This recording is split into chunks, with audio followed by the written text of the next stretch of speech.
Hello. Oh my goodness, everyone. Thank you so much. I have to say, I'm so thrilled to be here. You know, I don't often get starstruck, but tonight is the most profound exception to that rule.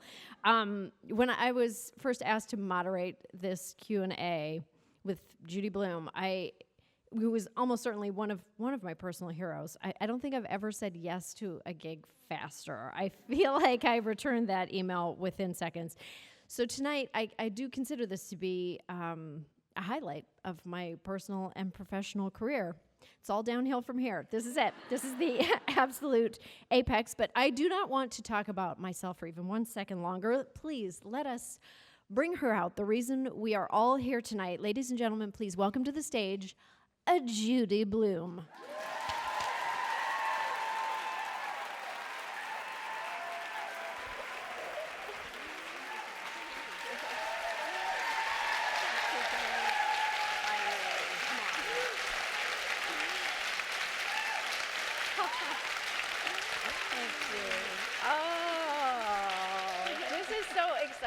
For all of it. Do you feel, I feel love radiating from every corner of this auditorium and up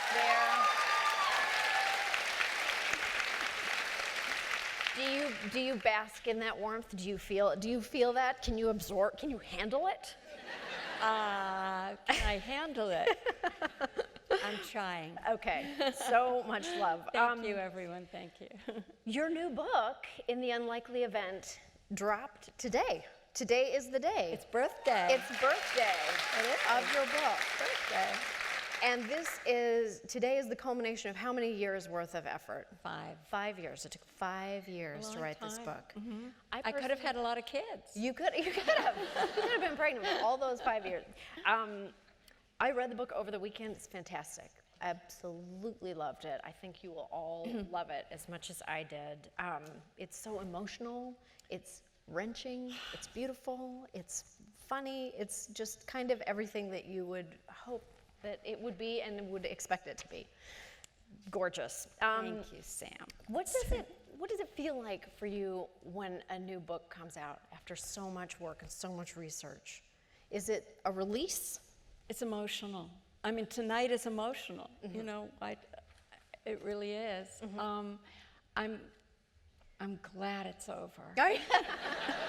I'm glad it's over. Yeah, it was a long haul. Okay. I'm glad it's over, and this should be the fun part. This is, yes. Well, it's the fun part for us, that's for sure.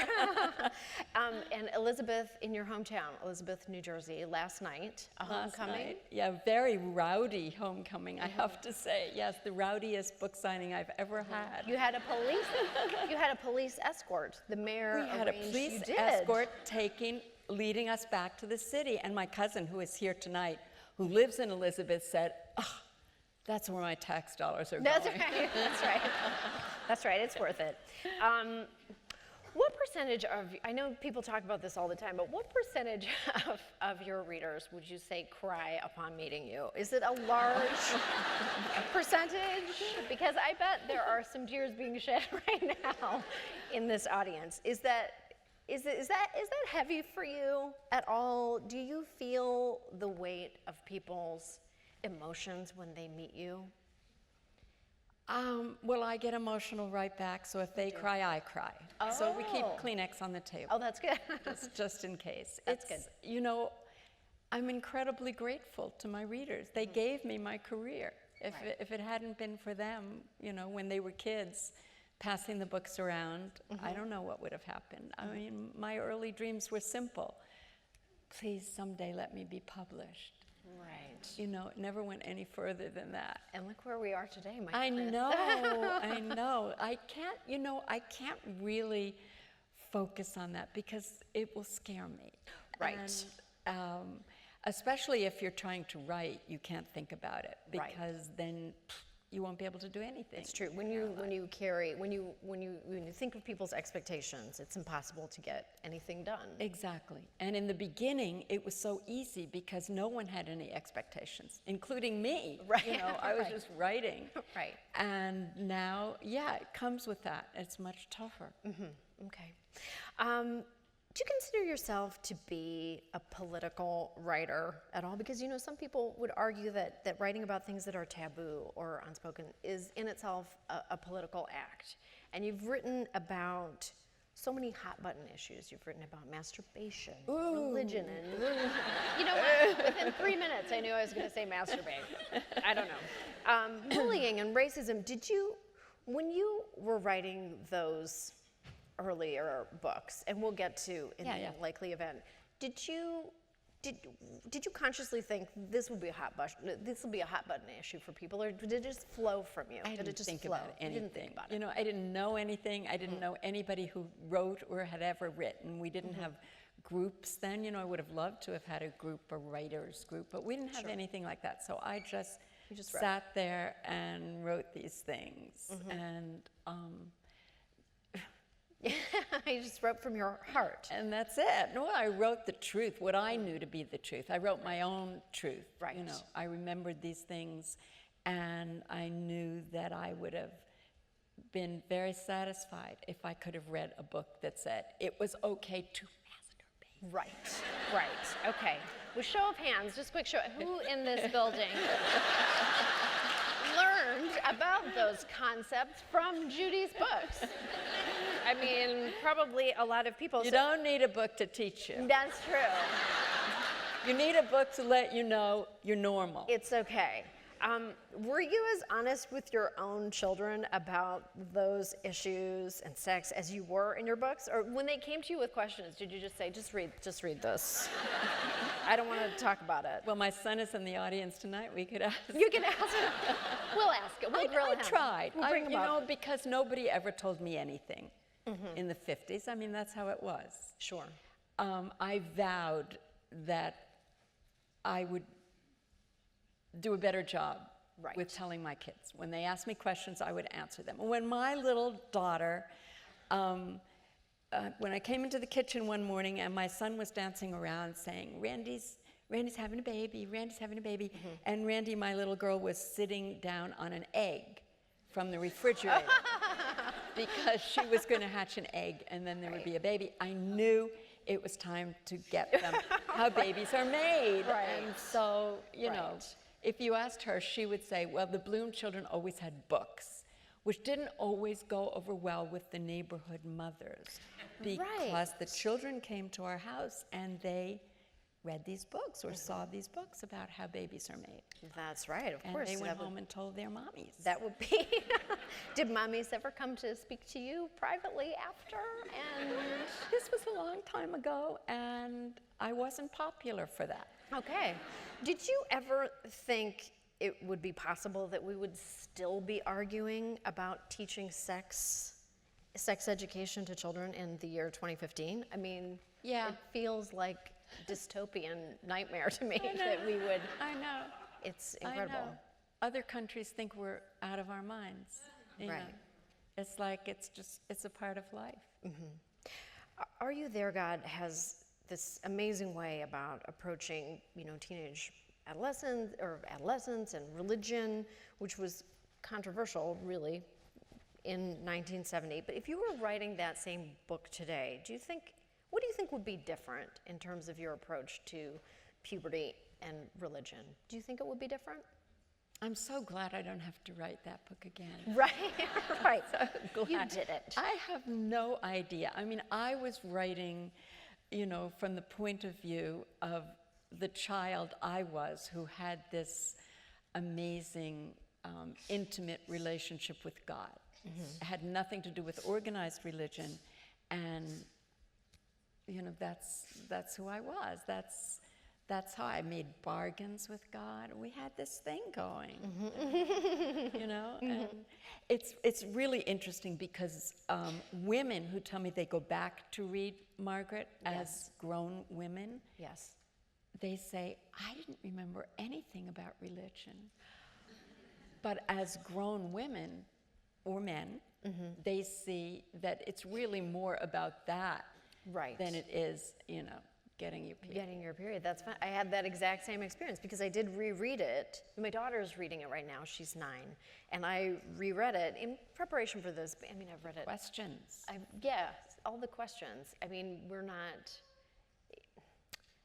I think when I was a girl, and I think it's very common amongst your readership, we've reread your books 50 to 100 times. Is that true? Is that true for most of is that true for contemporary readers of your books as well? You'd have to ask them. I hope so. To bring some, I have to ask my daughter. Get ready for the questions. I know. And what are you going to do if there aren't any questions? That's interesting. She keeps them all locked inside her heart. No, she just maybe, you know what, when you're young and you're not there yet, you just read over that stuff. Right. Yes. Like my friend who wanted a special place when she read Deanie. And so she decided that her special place was her elbow. And she rubbed it and waited for the good feeling. I'm waiting She's for the a writer magic. now, Carolyn Mackler. I love her. I'm waiting for the I magic. don't know, is she here? Carolyn, are you here? She's here! I love that story that she shared with me. It's her story, but thank you, Carolyn, for letting me tell it. You must get fan mail from all over the world. Obviously, your books have been translated in over 30 languages. Do you ever get letters from people that surprise you? Do you still have people tell you things about themselves that surprise you? Since the letters come now mostly by email, they aren't anywhere near as intimate or interesting or surprising as they were when a person actually had to write it down. There was something about the act of writing it down and folding it and putting it in an envelope and licking it and putting a stamp on it and putting it in the mailbox. That was such a different kind of experience for them as well as for me than sending off an email message, I think. Very interesting. And sometimes, somebody will really pour out her heart or guts, or he, via email, but it's a whole different thing. Right. I think you have a lot of male fans, which you have a lot. I mean, I would say, they like do you think fudge. They do. The UPS man. That's right. The UPS. Yes. In fact, when I knew that I was going to be doing this, I was sort of offering tickets to my female friends, and I had several male friends go, "Well, you didn't even. I'm right here. I read Are You There, God? It's Me, Margaret, too, because I wanted to know the secrets of women." Yeah. Right. So you are all well represented here. You are loved. When you write a book, do you have a vision or an intention for how that book is going to resonate with people? Or do you it's just the act of writing it? For me, I can't think about an audience or the people who are going to read it because that would paralyze me. Okay. I mean, you got to kick the readers off the shoulder, you got to kick the censors off the shoulder, and you just have to be in there alone with your characters. And there's no point in thinking about how it's going to be received. Right. I don't even show it to my editor. She's here tonight. She and I talked. We had what we call our power breakfast at Sarah Beth whenever I came to New York. And for 5 years, I talked to her. I never talk about a book when I'm writing it. It's not a good thing to do. But with this book, I did. Okay. And I kept sharing stories with her. And she said, well, anytime you want to show me something, I'm here for you. I didn't show her anything until a year ago when I sent a whole manuscript, which I wasn't going to send. But I said to my husband, it's either send it or burn it. Oh. And George said, send it first. You can always burn it. So that was just a year ago now. Was she so excited to receive the manuscript? Was she like, I never thought it was coming. I can't believe it's real. Or does she have to deal gently with you and go like, whenever you're ready, just send it. I hope it comes. I'm very lucky in that my agent and my editors know better. They don't push me because I don't take that well. I don't take direction well. I get it. Okay. You know, tell me that there's something I can't do, and I'm gonna do it. Right. Okay. Ooh, I consider that to be a challenge. Do you have a routine for Do you have a routine that you follow when you are writing a book?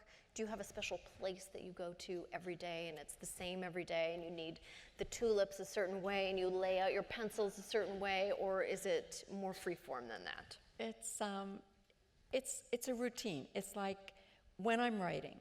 When I'm writing, it's just like going to work. I get up, I do my exercise, I have my breakfast, I take my shower. I don't wear my favorite bracelet, but I go to the office. Okay. And the office is just right in my house in Key West. You know, it's right there. What does it look like? Oh, I need to know what it looks like that physically. is the most beautiful room I've ever worked in ever in my life, because it's Key West and I throw the glass doors open and I'm in a garden. I want to live in that room. I know, it's so beautiful. It can be really, really messy, especially when I'm writing. I like things that are neat. Other people have really neat places, but mine, when I'm working, is really pretty messy. My mind is messy. Okay. That's why I like a first draft of my book is a mess. If I died during a first draft, nobody would ever be able to do piece it anything. together. Like, what was she doing? She must have been sicker than that. Well, No, it comes together draft after draft after draft. I mean, and it's gotten really bad. So you print it. There's papers everywhere. It's. And well, now I learned this trick from Summer Sisters when there were pages and boxes of manuscripts everywhere.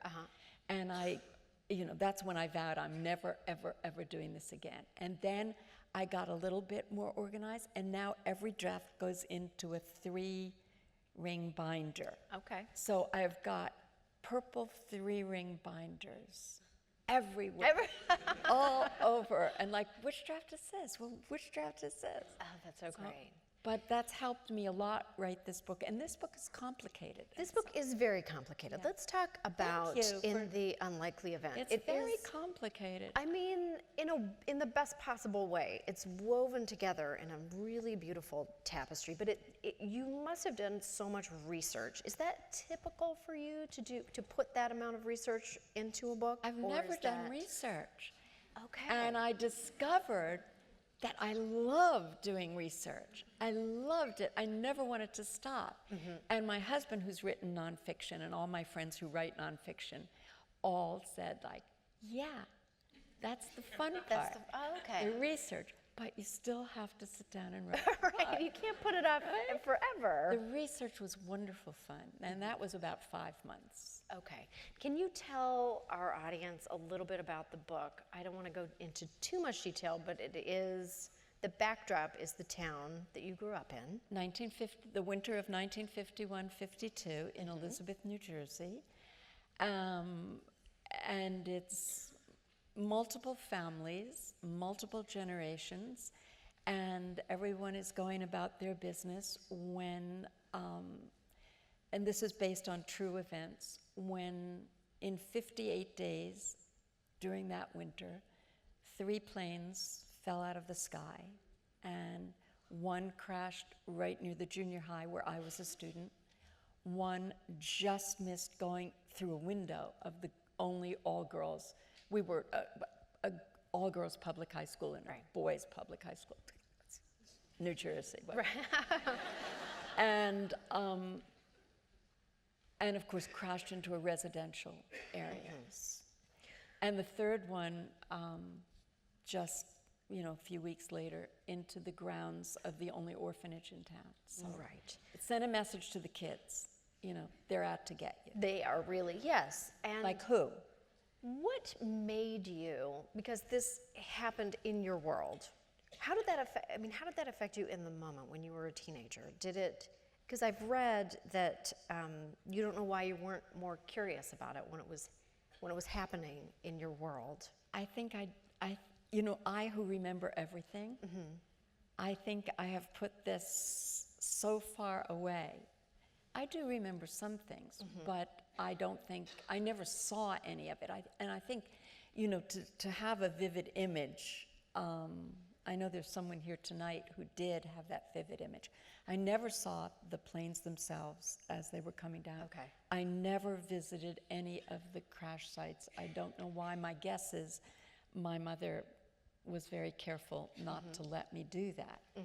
And we did talk a lot about it at school, and the boys were convinced, because it was scary, and so it was much better if you could come up with your own reasons for it. So the boys liked the, flying saucers, aliens, zombies, and they're out to get us, and some of them said it's commies, the commies are coming, and they're doing it. Was the middle of the McCarthy era, and the smart girls, and I wanted to be with them. One smart girl said, and then we all said, it's sabotage. Oh, sabotage. Sabotage. Of course it's sabotage. That's the only thing that makes sense. Such a sophisticated, Such a sexy sophisticated word. We had to go to the dictionary and look at it. But I mean, so it was a terrible time. I mean, it was a tragic time. Yes. These events are tragic, and yet I don't want you to think that the book is a tragedy. No, not at all. It's not. It's not at all. That's really just, I mean, it's a big part of the book, but it really is the backdrop. It's how everyone's lives are affected in different ways. And then, but as my father always said to me, and my father, by the way, is the inspiration for Dr. O, the dentist in the book. Yes. I like dental heroes. They're always, so maligned. My dentist is my hero. Yes, absolutely. We need to write a book called My Dentist is My Hero. My dentist is my hero. I'm curious, why now? Or why 5 years ago did you launch into this? Did something happen in the world or in your life and a light bulb went off? Oh, I got it. The light bulb went off. The light bulb went off, and the whole thing came to me. The light bulb went off, when someone was on stage talking about the 50s, and it was like, the 50s, oh my God. I've got this story in me, and it all came to me at once, like wherever it was buried in there. It just came up, and it was, I have to get home. I have to start this now. This was on a weekend. I started researching Monday morning. Really? Yes. Do you remember what the inciting event was? Do you remember what you were seeing that made that light bulb? Well, when she said the 50s, Yeah. I mean, that was it, and everything came to me, unlike any other book I've ever written, which stews, for a very long time. Now, it's possible that this has been stewing for 46 years since I started to write. Right. I don't know. But all I can say is I never, ever thought about writing it. My daughter became a commercial airline pilot. She said when she read this, how could you not have told me this story? Oh, you didn't even, No. I mean, you hadn't even told her this story as she was going, really? No. That is fascinating. That is, That you need is- to lay down on a couch. I know. And we could go through the whole thing. I That's know. interesting. But the good thing is, it came out. It was ready, or I was ready. Did it flow out of you, or was it a similar type of writing experience? Was there a push and a pull, or did you feel like an extra amount of relief with this book because of that, because it had been kind of trapped for so long? I felt that I knew it so well. What was the point of writing it? I mean, usually I write to find out, and I did, of course, find out a lot because I had no idea what my characters were really like. I mean, 3 families came to me in that light bulb moment, and I kind of knew even where it was going. But I didn't know them well. But still, I never talk about a book when I'm writing. I think it's a really bad thing to talk about your book when you're writing it, because if you talk about it, then you feel you don't have to write it. You know, I mean, you're getting it out. And I always advise people, don't talk about your books when you're writing. Don't talk about it, don't show it. No, I could put my hands over the screen if somebody comes into the room, like my husband even. I put my hands over, don't look, don't look. Oh. I don't want to share this, I'm not ready to share this. And so this book, you know, the story was so vivid, it was so there for me, that it was hard to force myself to actually, you know, page by page by page. It was very hard. And it was, as you say, it was complicated. When I read it, it did flow over me a little bit. I got very caught up in it very fast. It was, maybe. That's good. Yeah, it's a good That's thing. good. I mean, That's why it took 5 years. Yes. When you were doing all of your research, and I know that you even went back to the microfiche. Does everybody remember what microfiche is? We had to, because there were 2 local, now defunct newspapers, and one of them, the Elizabeth Daily Journal, had not been digitized, nor had the Newark Evening News been digitized.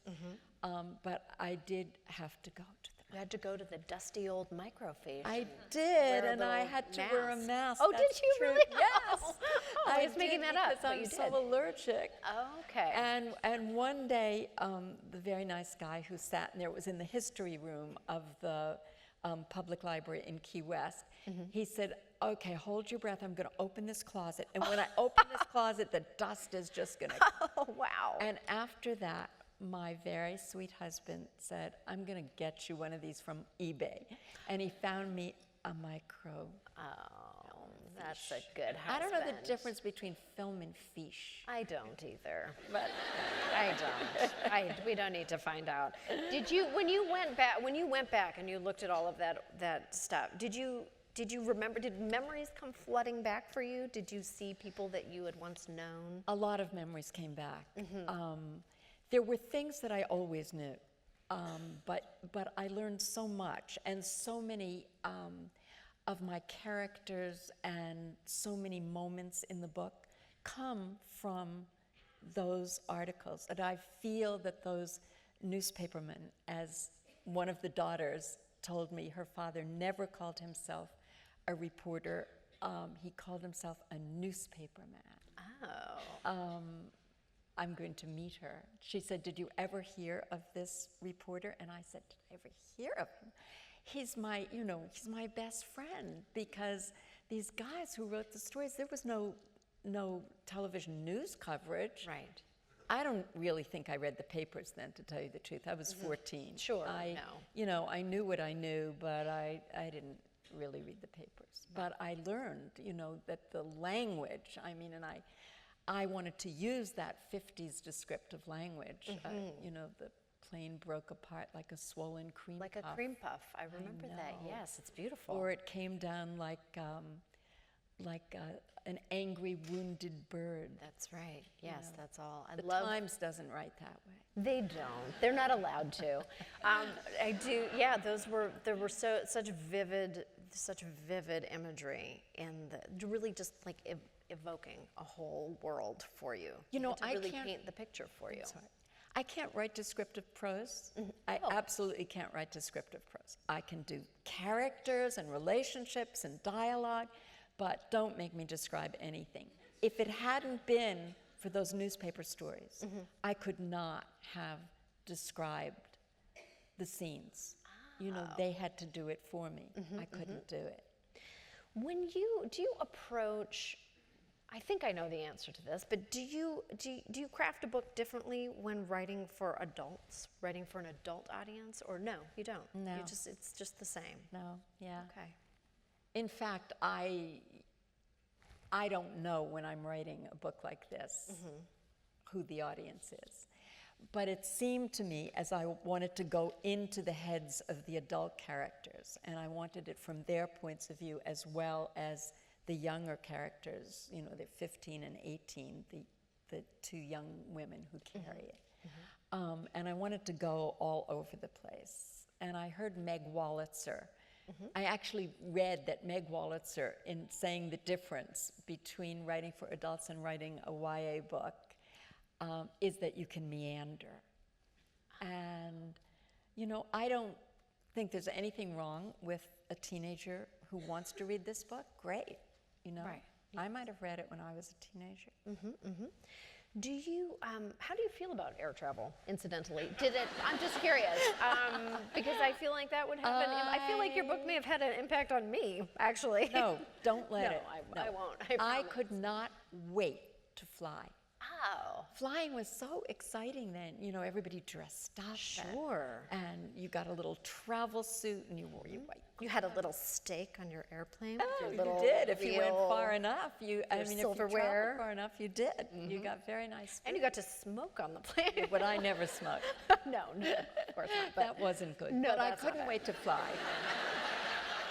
that's the bad part. You don't need to remember I those thought it years. was very exciting. I was probably a little nervous, and my way of dealing with it was to cut up, you know.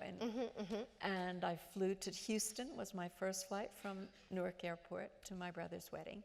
The following year, though, my father took me to college interviews in Boston, Okay. just as Dr. O takes his son in the book. And it was winter.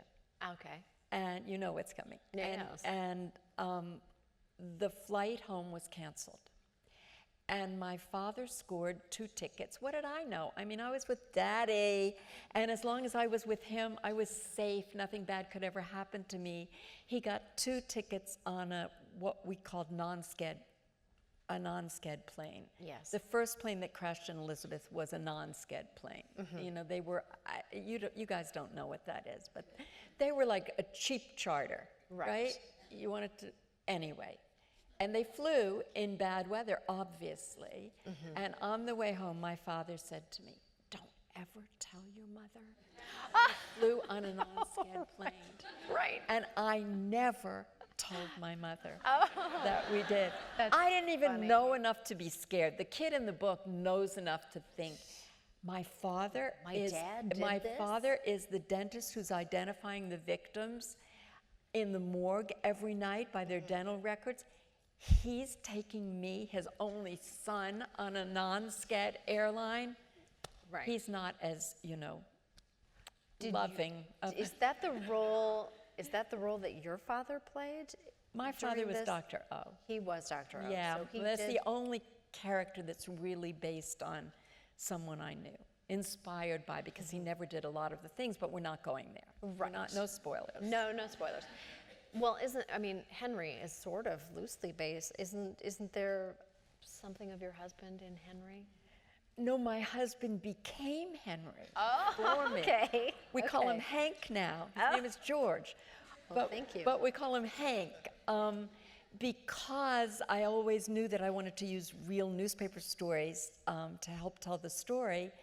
And it turned out that because they all came with bylines, I couldn't give Henry Ammerman, the young journalist in the book, a very important character, I couldn't give his byline to these stories. And so I had to, at the last minute, last fall actually, I learned that all of the newspaper stories with bylines had to be revised and combined, and it was like, guys, I can't do this. I was still working on the book. I can't make this deadline. And up steps the knight in shining armor and says, "I can be your Henry Ammerman." Look at that. And it was my husband. Oh, where is he? Is he I don't here? know. Where is he? He's probably here. asleep. Oh, he's. He always sleeps when I'm giving talks. It's like I've heard all this before.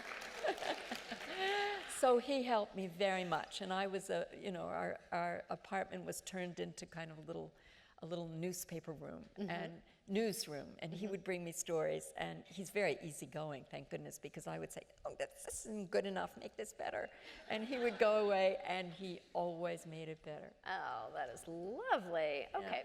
Well, I now have to move on to audience questions. Okay. That is so if you give me a little wave if this is your question, and then we'll know where to direct the answer. The first question is from Renee. Renee, where are you? No, I don't see. Oh, I don't see you. Okay. Which of your books generated reactions that most surprised you? That's a good question. Well, that is a good question. Is there anything you would have written, if you could, when you reflect upon all the books you've written, and you've written so many, is there anything you would have done differently?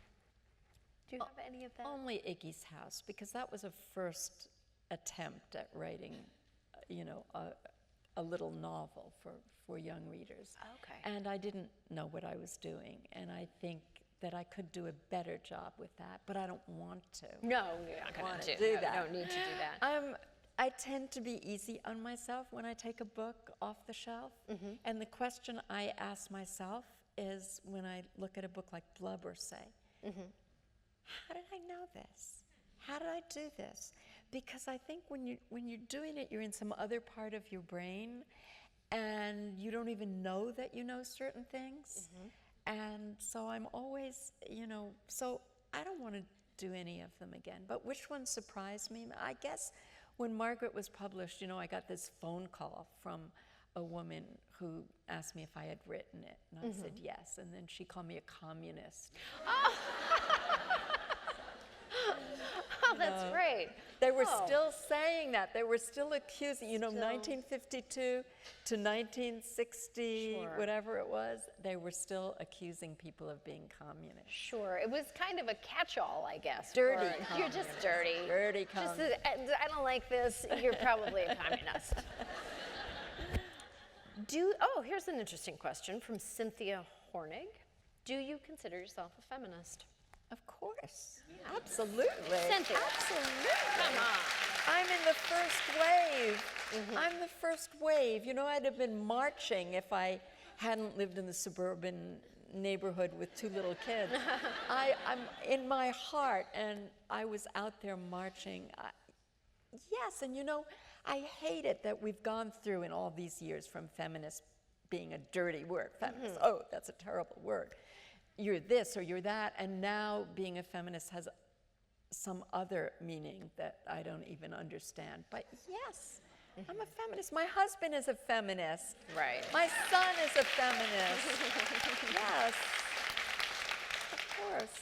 This is a question from me. I'm just interrupting everybody else's questions with my own questions because I do want to hear your answer to this. Do you think that writing is a talent that people are born with and that can be nurtured to become greater, or do you think that it's something that can be taught and that with hard work and diligence you can ultimately write that great novel?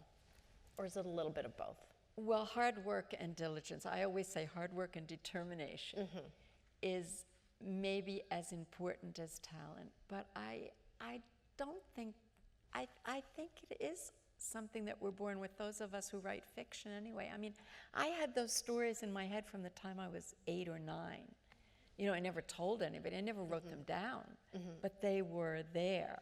And I think you're born a certain way. Some of us can do one thing, some of us can do other things. There's so much I can't do that I'm grateful I can do things. Okay, now here is here we go. Okay. I love the handwriting here, but I am sort of going like this. Okay.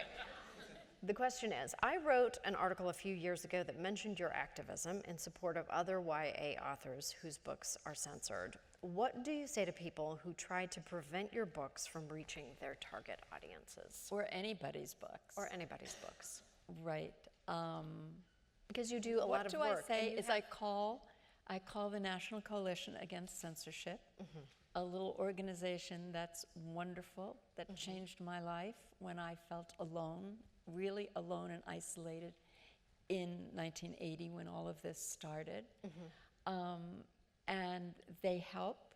They will help anyone who has that problem. You just call them, send them an email, and is it ongoing? Are people It's still? Ongoing. It's yes. an ongoing process. Yeah, it's ongoing. I mean, it's not just me. I'm not the only target here. It's any, I think, book that kids really like. Right. Right.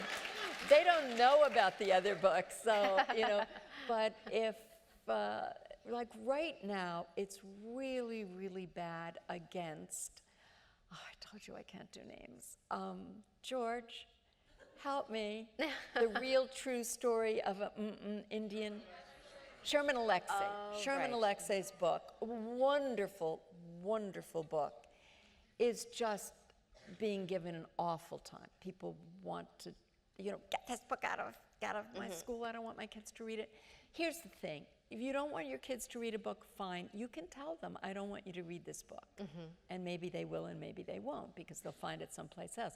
But you can't say what all other kids people right can read. You can't say this book shouldn't be in the school library because I don't want my kid to read it. Right. And really, there's nothing more intriguing to a child than the thought that they are not allowed to read a book. Yeah, well, like, what's in it? Ooh, right. Right. What are all these books about evolution? I should read about that. There's something going on. What is that? Have there been, and this is a good question from Megan Hess. Have there been any storylines that you have decided not to write? Are there stories, I guess, that came to you that you would never or could never put down in writing? Yes, have there been stories that you've thought of and ultimately rejected for one reason or another? If they don't work, I mean, I really can't think of anything right now that I've started since, I don't know, since the 70s that I haven't followed through with. But I think, within a book, there are things that you come to, and I don't believe in writer's block. I don't like that. I don't deal with that. There are good days and bad days, but if you come to that place and it just isn't working, then get rid of it. Have you, half written a book and then thrown the whole book and just gone, forget it. It's just, I can't bring this together. I have some manuscripts in my filing cabinet from before I was published. Oh, okay. And I have some picture books, and they have in big writing to my children, because they're really awful. If you publish these after I die, I will haunt you. Oh, I'm so intrigued. Larry, now. where are you, Larry? I don't know where he is. But Really funny. I've kept them. So I can look back and see. Right. how Do you far look I've through come. do you look through them ever? Do you just, as a fun Sunday afternoon activity, go through this? Sometimes I reread my college essays, and that is an experience. Do you do Not that? so much. Okay, On a good. fun Sunday afternoon. It's not that fun. So much. What do you mean you don't believe in writer's block? I mean, I guess I don't either. I guess you just have to put stuff on a page, and sometimes you'll come back to it the And you next have day to and go away. If it's not working that day, this is what I find anyway. Just walk away. Right. And come back to it clean and do something physical. I get my best ideas, walking or riding a bike or doing something physical. Right. Like I used to bounce the pink Spalding ball against the side of my house when I was a kid, and that's where the stories came. Great. And I now trust that if I do that, it will come. Something will come. Yeah, but I once lost 3 months when I was writing a book because I read a novel. Oh, danger zone. Danger Yeah. Zone. Yeah. And I was very involved in this novel, and I said to myself when I finished it, well, you don't know what you're doing, because this book is really good, and you can't do a book as good as this. And I couldn't write for 3 months. Oh, that's, yeah. And that's so I learned painful. best to stay away from fiction when I'm writing fiction. Yep, I get that. I've been there. So it's hard for me to watch I'm writing a television. I'm in the process of writing a television show right now. It's actually very hard for me to watch television while writing a television show. Because you also don't want other people's ideas to come into your brain and subvert what you're doing. And you don't want to see something really good because Well, then you that's go, well, the oh, thing. yeah, I don't for know. the What am I? inspiration, it should come between the projects. Right. But I did read a wonderful novel while I was writing this book. But it was okay. I don't know why it was okay. It was so different. It was Okay. Okay. Do you want to know what it was? I do. Well, I do. I didn't want to ask. What I was knew it? you wanted What to was know what it What was. was the book? And should I read it? I want to read it now. We are all completely beside ourselves. It's a wonderful book. Original. If you haven't read it and you're going to read it, don't read anything about it first. Just come to it absolutely not knowing anything the way I did. Oh, great. Okay, good. Okay, very good. Judy Blume, recommendations. I like it. And But I read usually Judy's can't book remember first. titles. I can't remember titles, and I remember You that. did, but we really want to focus on In the Unlikely Event. I Right. mean, that's the priority. Do you want to know something? Yes. Okay. I do. Well, I couldn't come up with a title for this book. And I was talking to a friend of mine in LA. She said, I love to title books. She hadn't read it. Nobody had read it. It wasn't even finished. But the publisher needed a title. And so she knew what it was about. And she came up with this title. And I loved this title. And I thought, this is the perfect title. And then for I don't know how long, I couldn't say it. And I said, I'm going to go on a book tour. I'm going to have it on my arm. In the Unlikely Event, because I can't remember it. Oh, but that's now so I funny. remember. Okay, no, good. No. Okay, I after- got over that. Okay, that's I got over it. Okay, how did you come up with the idea of a fish stick as a take your pet to school day? How did As you a come up? what? How did you come up with the idea of taking a fish stick to school as your pet? A fish stick? Who wrote this? Did I take a Who was responsible for I this? mean, I know that they took a lot of things to school for. I don't remember a fish stick.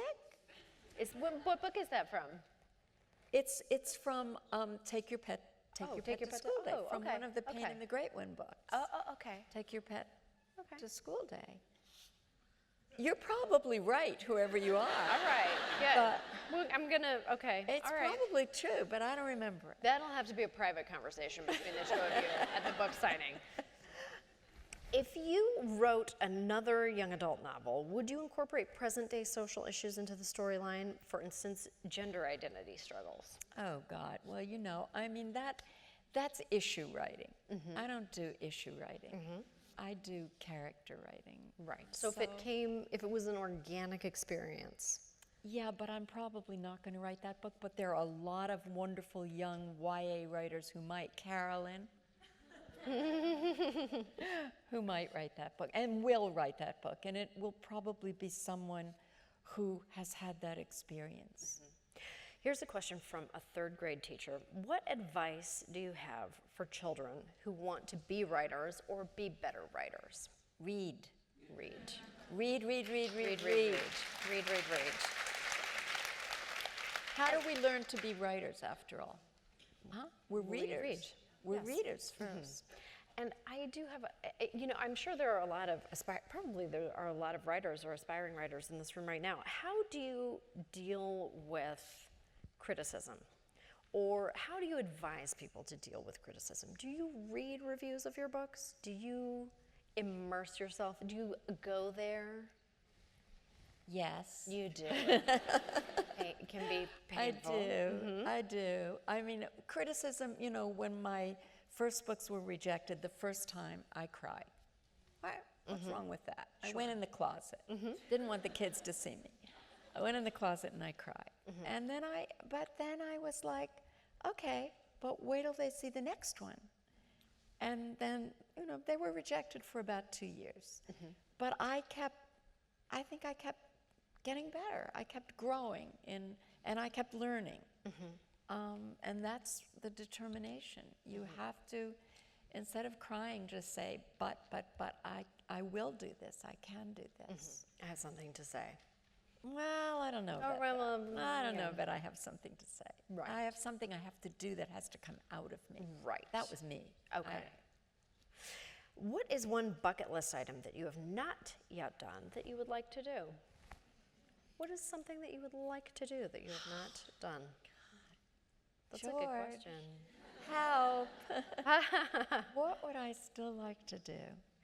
Well, I've had a lot of good things happen, you know? I'd like time to just kind of enjoy being with George, being with the families, more time for friends, and I'm going to take a break now to do all of that. Is that what you're just going to take? You're going to do your book tour, which ends at the end of July, and then I need a break. you need a break. It's 5 been 5 years. I haven't had a day off since Christmas. You've given birth to a giant baby. Oh, so big. Yes. Okay. Which of your, and I think I do know the answer to this, but which of your characters do you see yourself in the most? Well, Sally is my most yes. autobiographical book. So Sally Yes. J. Freeman is the kind of kid I was. Came from a teacher who wrote to me saying she was doing a study on adults in creative fields. What were they like as children? And I thought, oh, and so I wrote a book. Right. And that was Sally. And you know, there's a lot of Margaret. I am a lot of Margaret. Right. But there's a lot of, yes, there's a lot of you in Margaret. That's that makes good. sense. That's Thank good. you. Okay. Yeah. Okay. Okay. Will any of your books be made into movies? Will Tiger Eyes? Tiger Eyes, yes. Yes. Yes. 2012, I want to say 2012? 3 years ago. 3 years ago. Were you Yes. happy with how it turned out? I love it because we did it ourselves. You know, my son and I wrote the screenplay, and Larry directed it. Oh, And, wow. I couldn't be happier with it, not because we did it ourselves, but because it did come out, I think, very true to the spirit of the book. This also says, thank you for being the backdrop to my life, which is beautiful. And is beautiful. I think true. You know, I've heard it said that you know, people see their childhood when they meet you. They feel their whole childhood rush into, and they don't know how to deal with it. They don't know how to deal with you. But they're very sweet and wonderful and loyal. And you know, without my loyal readers, they've given me everything. So, How did you come up with we must increase our best? How did you do that? I didn't invent that. Everybody knew that. We all knew that. Yeah, that was even. I was yeah. on a TV show today, and she said it, and then she went on to something I didn't even know. The bigger the better, the fuller the sweater. Yeah, I didn't even know that. The fuller the sweater. That's right. That's right. But we all did, we must, and it worked better for some than for others. I do remember doing that. I remember two things. I remember sitting with my girlfriends and doing chest exercises and having seances and trying to bring back Jack the Ripper. That's what we did when we were 11. Well, I'm glad one worked and the other didn't. That's me too. I'm quite pleased about that. I think I have one. There's one last question, and then we have to wrap it up because you do have to go on to your. You have to go on to your signing now. But you have to promise to come on the road with me and do this in every venue because I'll can never I tell you something? I'll never have anyone as wonderful as you. Really, my last question is, when this is over, can we go somewhere and become best friends? Yeah. So, I think I'm down. I'm down with that. Okay, this is my last question, and it's a doozy. Get ready. Okay. Okay, belts were a foreign concept to me when I read Margaret, but I loved learning about them. I think they've been changed to adhesive pads in the current books. And while that's more contemporary, do you feel like anything has been lost? Oh. Could we just go back to those wonderful belts? Oh God. You know something? Belts became obsolete right after the book was published. Oh.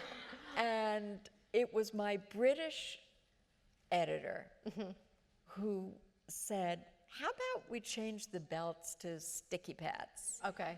And it was like, yes, let's do that because, you know, but people don't know that because they're still reading the first editions of the book. Right, and so she's still got belts. Oh God. Belts. Belts. They do have belts in my new book, I have to say. Okay, if you were, this is my. If you long to read about them again. If you long to, we can have a whole. We can have a whole demonstration later. This is my last question. If you were stranded on an island Oh no, oh no. Joyce Carol Oates, Stephen King, and a paper mill and ink factory, who could write the most books the fastest? Stupid. We are done here. I can't tell you, this has been a huge pleasure for me. Really, I have loved meeting you, and I never want this night to end, but it does have to come to an end because you are going to go and meet some of these lovely people. So I appreciate you. I love your book. I hope everybody here purchases your book and rereads all your old books. I'm just a huge super fan, and I feel privileged to have met you. Really. You are so wonderful. You are the best. She is the best. The best, the best, the best. That was the best interview ever. I really appreciate that. It's all downhill from here.